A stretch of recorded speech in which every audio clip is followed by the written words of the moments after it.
Little Beaver and the Echo, written by Amy MacDonald and illustrated by Sarah Fox Davies.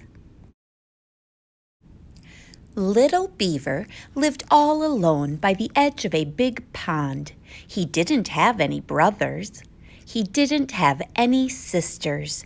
And worst of all, he didn't have any friends. One day, sitting by the side of the pond, he began to cry. He cried out loud. Then he cried out louder. Suddenly, he heard something very strange. On the other side of the pond, someone else was crying too. Little Beaver stopped crying and listened. The other crying stopped. Little Beaver was alone again. "Boo-hoo," he said. "Boo-hoo," said the voice from across the pond. "Wah, ha, ha," said Little Beaver. "Wah, ha, ha," said the voice from across the pond. Little Beaver stopped crying. "Hello," he called. "Hello," said the voice from across the pond. "Why are you crying?" asked Little Beaver. "Why are you crying?" asked the voice from across the pond. Little Beaver thought for a moment. "I'm lonely," he said. "I need a friend." "I'm lonely," said the voice from across the pond. "I need a friend." Little Beaver couldn't believe it. On the other side of the pond lived somebody else who was sad and needed a friend. He got right into his boat and set off to find him.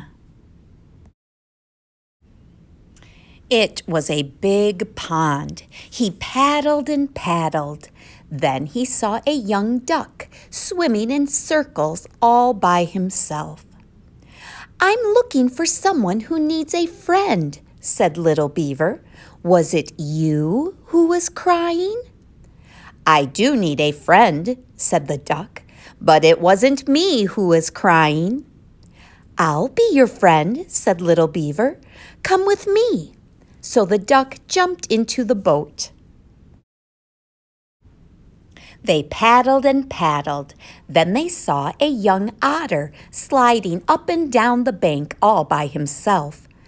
"We're looking for someone who needs a friend," said Little Beaver. "Was it you who was crying?" "I do need a friend," said the otter, "but it wasn't me who was crying."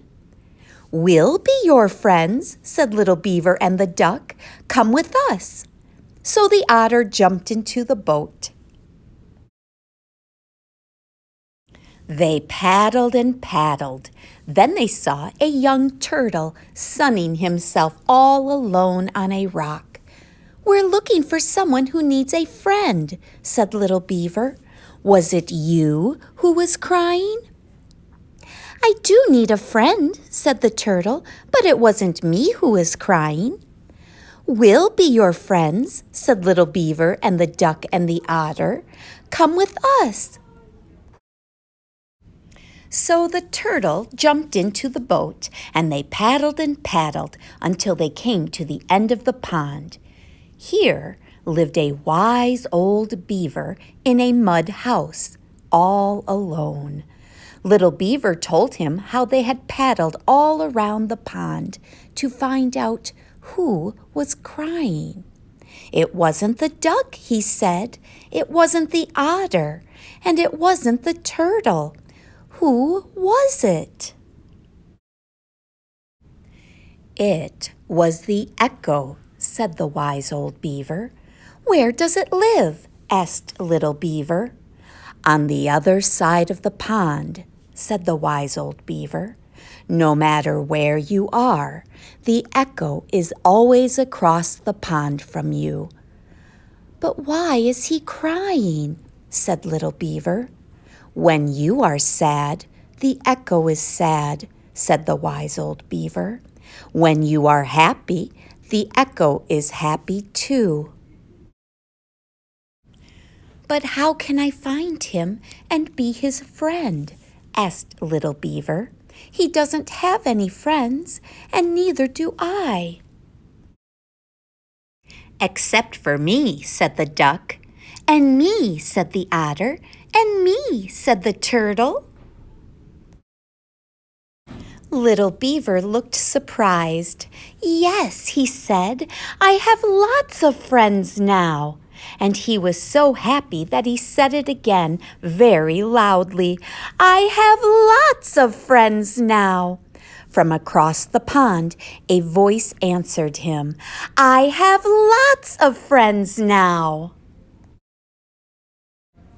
"You see," said the wise old beaver, "when you're happy, the echo is happy. When you have friends, he has friends too." "Hooray!" shouted little Beaver and the duck and the otter and the turtle all together, and the echo shouted back to them, "Hooray!"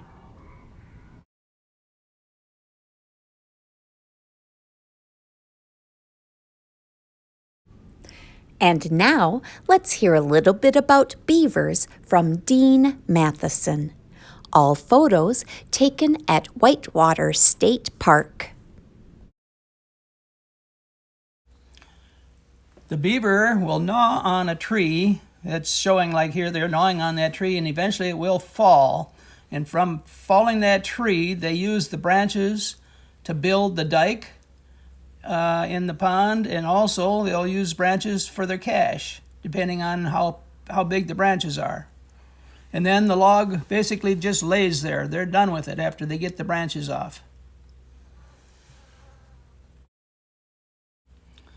Now you see a bunch of branches piled up in the water, and that's called the cache. That is the food for the beaver that they build in the pond behind the dam, and they survive on that all winter. The more beaver that are living in that pond, the bigger the cache will be, and they actually eat the bark off the branches, submerged branches, and that's how they survive, with the bark, eating the bark. Here we have a beaver dam. A family of beaver have been building this all summer and fall, and you can see now there's snow on the ground and snow on the dam. And the purpose of the dam is to dam up the water so they have a pond, big pond, to swim in and live in.